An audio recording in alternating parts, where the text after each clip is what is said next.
Hi guys, and welcome back to the channel. It's your girl Yummy.com, and I'm back with another video. And today I'm gonna satisfy your bored needs by telling you the top 5 things I think you should be watching on Netflix right now to get you through those boring days where you're just like, nothing's working, I'm bored, I have nothing to do. Or maybe for like a little movie date that you see potential in. These are TV series, let's be clear. These are series that'll get you through like bored times. And if like you like a guy and you want him to be yours forever, then you just start watching a series with him on your Netflix, and hopefully he can't find the series, so he has to keep dating you just to, keep watching. I don't know. Leverage. But we're going to start today off with Sense8. Now, Sense8 is one of my favorite series on Netflix, especially because it's a Netflix original.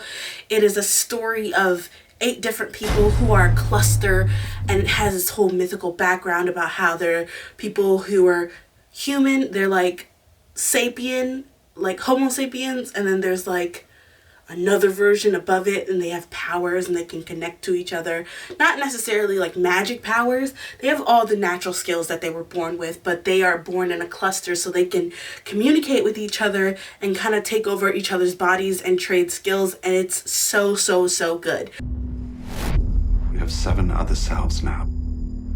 We can access each other's knowledge, language, skills.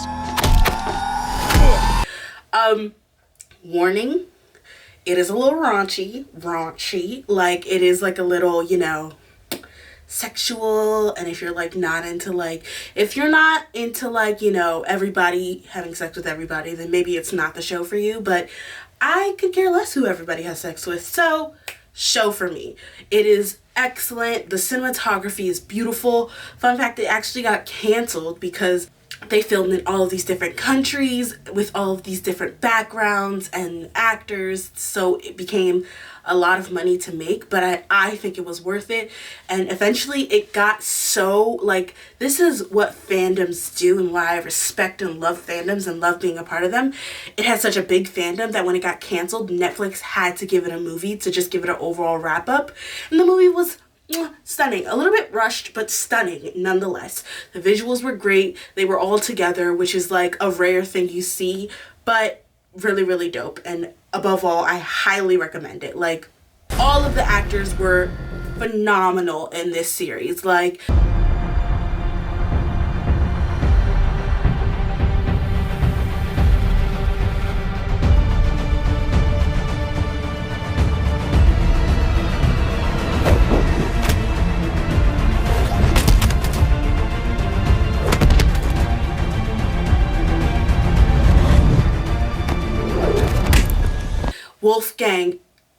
Wolfgang. Just a moment for Wolfgang, because he was just my favorite. Wolfgang and Kala, their like relationship, it's just Leto, Riley,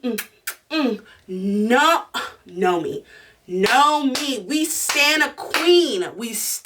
She is literally a queen. Like, all the characters that they portrayed were Capheus, like all of them were stunningly done in various backgrounds, true to the backgrounds that they were from, because you were in Kenya at some point, sometimes you were in Iceland, sometimes you were in Chicago, sometimes you were in San Francisco. There's a whole pride parade that happens. There's 2 pride parades actually. So hello, yes. And like, it's all these different backgrounds coming together. They had like a stunt in Seoul. There's like, and all these different complex storylines that are beautiful and could make complete Netflix originals on their own, melded together, and somehow really works. It's one of my favorite series to watch and one of my favorite series to enjoy and just sit down and be like, I rewatch it all the time. I rewatch the finale, I rewatch season 1, season 2, season 3, rewatch it all the time because it's just so good. I cannot stand by this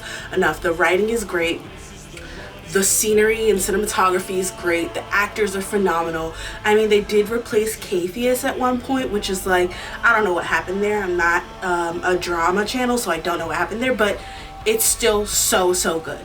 I genuinely highly recommend you go watch it and just like, you know, vibe with it. Like, just let it take over you. I think this is like a binge-worthy one. Like, I couldn't binge it because I watched it the first time it came out and then I was like waiting for the next season. But you can binge watch it, so I think you should, and let me know what you think about it, because I love it. I genuinely love it. The next one we have is a little bit lighter because it's a comedy. It's Derry Girls. Now, me and my friend Emerald love this show so much because it's so funny and just so simple as well. Like, it's like they literally take a time period in Ireland and they just like delve into the lives of these 5 characters. You only get one life. Find your voice. And their backgrounds, mostly focusing on the main girl and her family, but like also they're all her friends. So it's just basically their kind of scenery. They all go to this Catholic school. And like one of my favorite characters is the nun that like teaches them. She's just like such a real woman. She's like so real.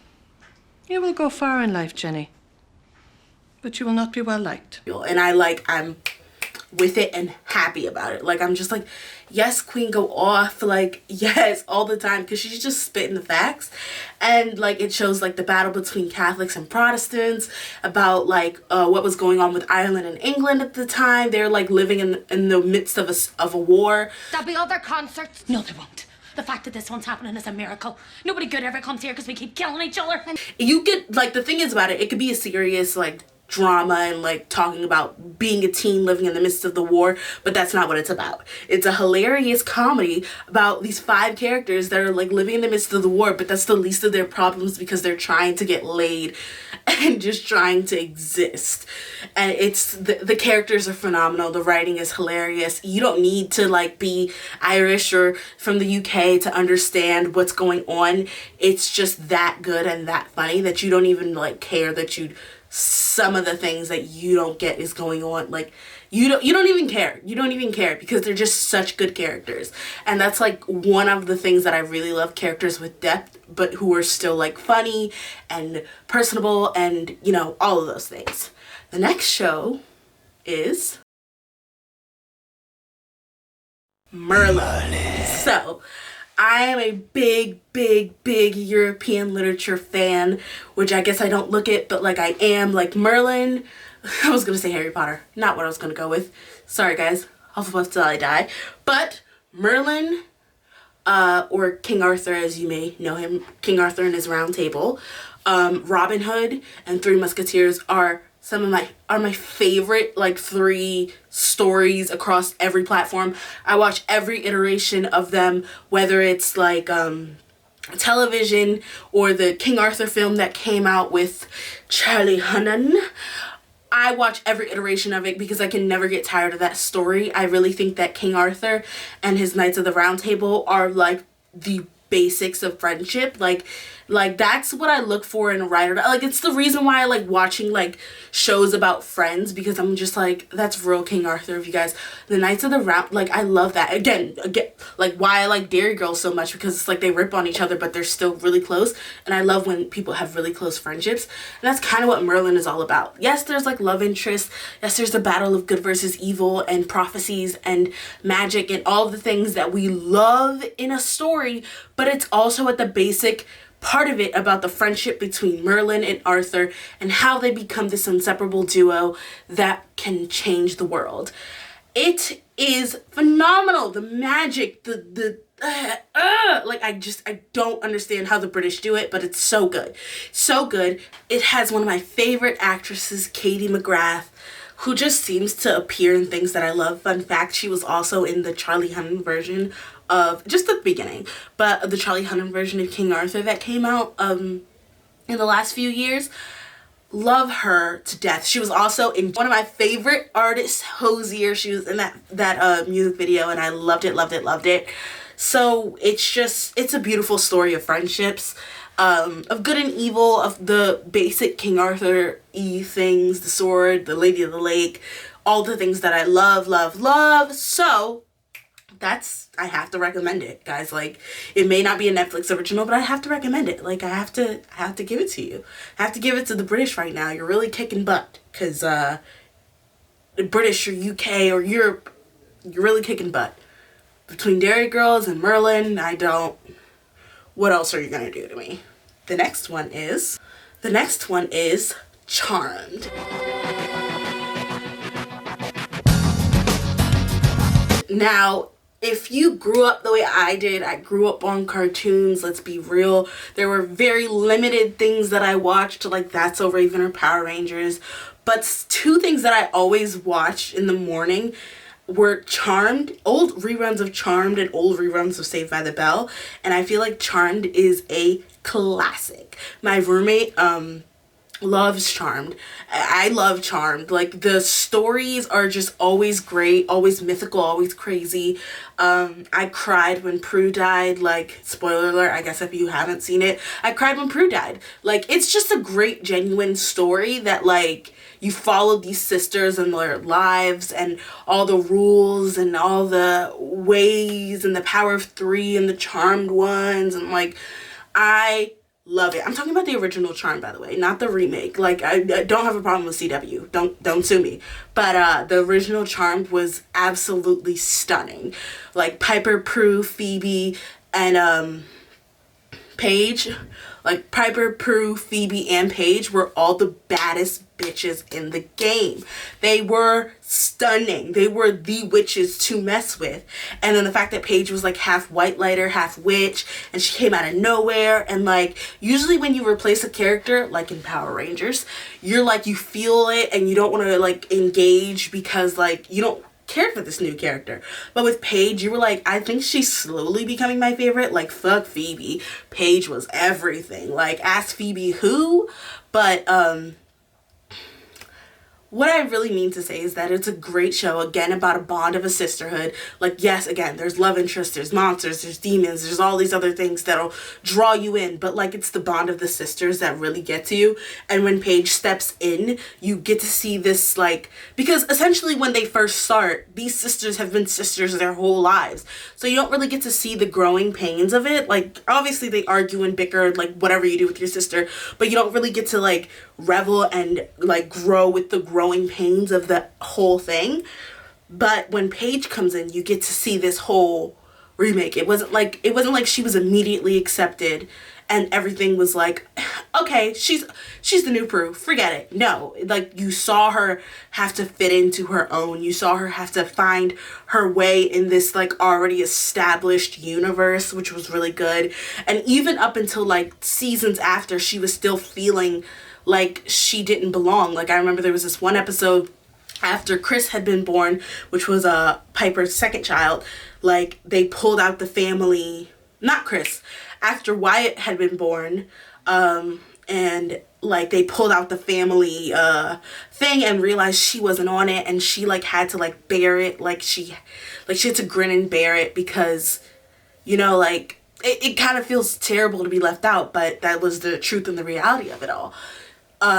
It's beautiful, great background, great sisterhood, great like everything, and it's something you can watch while you're working. Like, it's something you can watch and just like, you know, whatever, forget about it, like not think about it too much. My next one, which is the last one, is On My Block.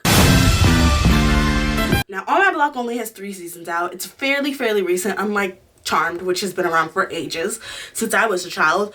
On My Block is the story of these 4 friends who live in the hood. They live in the hood, let's be real, the hood of California, and they just are trying to get by, but all these crazy hijinks ensue. Like, their gang members coming after them, they're trying to find Roller World money. Like, it's actual real problems with like dramatically drastic situations and solves for them, and it's so funny, it's so real. It gets emotional at times, like when Monse finds her mother, and when like it always has these emotional moments that really break you down. Like in the last season, there was this moment, and I always rewatch this episode because I love the moment where it's like they tell Caesar is a gang member who is also their really close friend. Like, his whole family has been in the gang, the Santos, for generations. And they really tell him, they're like, he's basically like, you know, where's your loyalty, blah, blah, blah, blah, blah, like, worried about his brother Spooky, whatever. And they're just literally like, you don't understand that being your friend is a liability. Like, you don't understand what we go through to have to be your friend at the end of the day, because we're so close and we are basically family. Like, we're your family, not the Santos, we're your family, and you can't treat us this way. Like, you don't really get what it's like to be in our shoes. Like, you just feel like because we're friends, this is what the life is and this is what it is, but it's not. We don't have to be your friend. You're acting like you're the only person who ever lost anything or anyone. You're not the one who almost died, or who saw the love of their life choke on their own blood, or who took months to feel semi-normal, because being normal is not something I'll ever get to be. This isn't all about you, Caesar. Some of us are collateral damage in your shit. I don't need this disrespect. Whoa. You don't even get it. Just being your friend is a liability. And essentially that's what happens in the end of season 3. Spoiler alert, they end up not being friends when Monse leaves. And like, I can't wait for season 4. I really hope there's a season 4. And I think that it's amazing. Amazing, amazing, amazing. It's a great show. Has the best soundtrack of any Netflix show. The thing about Netflix is that they're really good at choosing their soundtracks, even when like it's not a great movie. Like Taller Girl, I was gonna call it Taller Girl. Tall Girl, like, wasn't the best movie. Like, I was kind of like, But the soundtrack, though, starting off with Janelle Monáe, like, ooh. And this show, the soundtrack is so good. Dej Loaf Changes is like one of the main songs in the season 2, season 3. And it's like a sad song because something terrible happens to it, and then whenever they hear it, they were reminded of this terrible thing that happens. But it's such a bop. Like, if I take my head out of like On My Block and I just listen to I'm just going through changes, it's so good. It's so good. I can't speak enough about this show. Like, you just have to watch it. You have to watch it because it's so funny, so real. And like, if you're a person who like me, or I mean, not like me, I grew up in suburbia, but if you're a person who like the only reference to people who were actually like you on screen you saw growing up was like Boys in the Hood or like stuff like that, like, then it's like a real life interpretation of that. It's like I don't know how to explain it. It's a real version of the things that you've seen. And like, it's to the point where they're so used to gunshots that like when a gunshot goes off, yeah, they run, but they're also like trying to figure out what kind of gunshot is it. Is it a 38? Is it a 46? Like that's just how it is, and that's their reality. But it's a great show. I highly recommend it, especially if you're a music lover. Definitely recommend it. Especially if you love comedy and you're a music lover. Triple recommend it. And like, Jamal is my favorite character. Bitches be bonkers. Because he is literally there to be the comic relief. Like, him and Ruby are literally meant to be like comedic relief for the tense situations that Monse and Caesar really get into. But when they have their serious moments, they are such phenomenal actors, and it comes out of like really left field. Ruby a little bit less as the seasons go on, because you'll see something that happens in season 1 finale that really changes him. But he doesn't let it lose him. He lets it lose him enough where you see his acting chops are like, wow, like, you really played this character perfectly. A person who is the comedic relief but has literally lost everything. Like, it's just, he's never going to be normal again. And for Jamal, it's like he's thrown into this world where he doesn't belong, where he not doesn't belong, but he has no stakes in this game, but he stays with it. He stays with it, and he stays in it for his friends. And like, when his friends who genuinely don't appreciate him, like, doubt him and like talk about him, and like, he just blows up. And when he blows up and has these moments of like true emotion, it is phenomenal. Those two actors, like, all the actors are phenomenal. And even my girl from Liv and Maddie was in there, and I was like, girl, is that you, sis? and she was killing it too. Again, another character who's like supposed to be comedic relief, but when they get into their emotions, they get into it, and it moves you, and you have to relate to them. You have to relate to them. It's the most beautiful, hilarious, and deep roller coaster that Netflix can take you on. Now, I have a couple of extras for those who want to stick around. I gave my 5, but I do have a couple extras for you because I know we're all very, very bored at some times. My first extra is called Travelers. It's a show about these people who are from the future where we have completely screwed the earth, and they come back and take over bodies of people who have recently died so that they can stop different events to help the earth not get to the point where it does in the future. It's really cool, really in-depth. Love Riley. His real name is Riley. That's not his character's name, but I love him. Love all the characters. They're great. Our friend from Will and Grace, I cannot remember his name right now, it's slipping my mind, but he's from Will and Grace, and he is phenomenal as their leader. All the characters, again, I love characters with depth. I love characters with a good story. It's not funny, let's be real here. It's not a funny situation like they're trying to save the world from ultimate doom, but it is so well written, and the stories and how they go are so good that I don't even care. Like, it's so good. My next extra is called Queen of Flow. It is all in Spanish, to warn you. So this isn't something that you can put on while you're cooking unless you're a native Spanish speaker where you can just pick up what they're saying. It is 80 something episodes long, so it will keep you busy and it will keep you here because it's such a deep story. Like, it's about this girl who grew up in a town and wanted to write lyrics, and she joined this group where they wrote lyrics, but then she ended up seeing something she shouldn't have, got put in jail for 17 years, had a baby, and all this is set to some dope music. Like, it's so good. It keeps you here. Like, I couldn't take my eyes off the entire thing. I watched like maybe all 80 episodes in like 4 sittings. I watched all 80 something or almost 90 episodes in like 4 sittings because it was so addictive to keep watching and seeing what happened to these characters that you just grew to love. Especially, I love how they start off at the beginning because it makes you, when you see these characters when they're young and as they grow, and they do the time jump as they grow, it kind of makes you feel for them all the more, and I really, really, really appreciate it. Like, I think that it's one of the maybe best things that Netflix has put out. Or maybe it's not a Netflix series, sorry. Netflix original. I think it is a Netflix original, or Netflix bought it to make it an original, whatever. It is so, so fantastic. Like, I just, and like, there's a point where like, these characters, you just feel for them. And the music is so good. Like, the music, if you like reggaeton, if you like Latin music, it's for you because it's so good. It's just so good.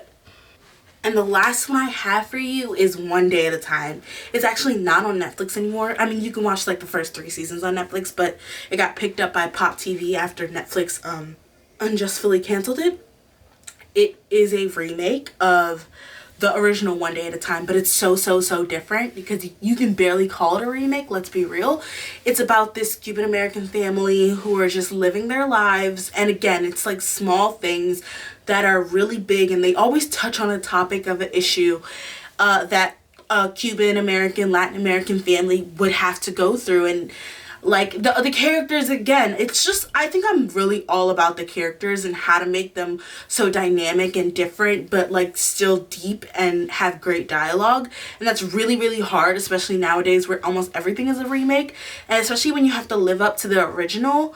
Like, the original One Day at a Time, made by the same guy who made Good Times, like, it's hard. But he does a great job. They all do a great job. All of the characters are so flourishing. Like Penelope, we have the grandma. The grandma is everything. If you don't know Rita Moreno, you are slipping on life. She was in West Side Story, the best part of West Side Story. She's everything. She's an icon, and you can fight me if you think otherwise because she's great. And all the other characters, Papito, Elena, like Schneider, it's again that whole sense of family, that sense of unity, that sense of friendship that just vibes with me, that I really love watching. Life is too short. gonna have differences, but what does that matter? We're family. Like more than love stories that you can just like get a dime a dozen. I love watching a group of characters just genuinely get along and go through strife together. So this is a highly recommend. And then if you have Pop TV, go watch season 4. I am like, I've watched the first couple episodes. I haven't been able to like really keep up with season 4, but seasons 1 through 3 are enough to keep me going because I keep rewatching them. That's why I can't get through season 4, because I'm rewatching season 1 through 3. That's my last one on my extras. I gave you guys 3 extras. Probably not going to happen with the next couple of videos about like things to watch on certain platforms, but for this one I had to, because there's so much good content on Netflix that it reminds you that they could do better, because some of the content that they put out, straight trash. Let's be real. Netflix, everything's a swing and a miss. Sometimes you swing and hit a home run like one day at a time and on my block. Sometimes you miss and you get Sierra Burgess as a loser. Even when you have a dope cast, it's sad. Anyways, thank you guys so much for watching. I'm Yummy.com. Don't worry, I will be back, so stay tuned, my internet friends.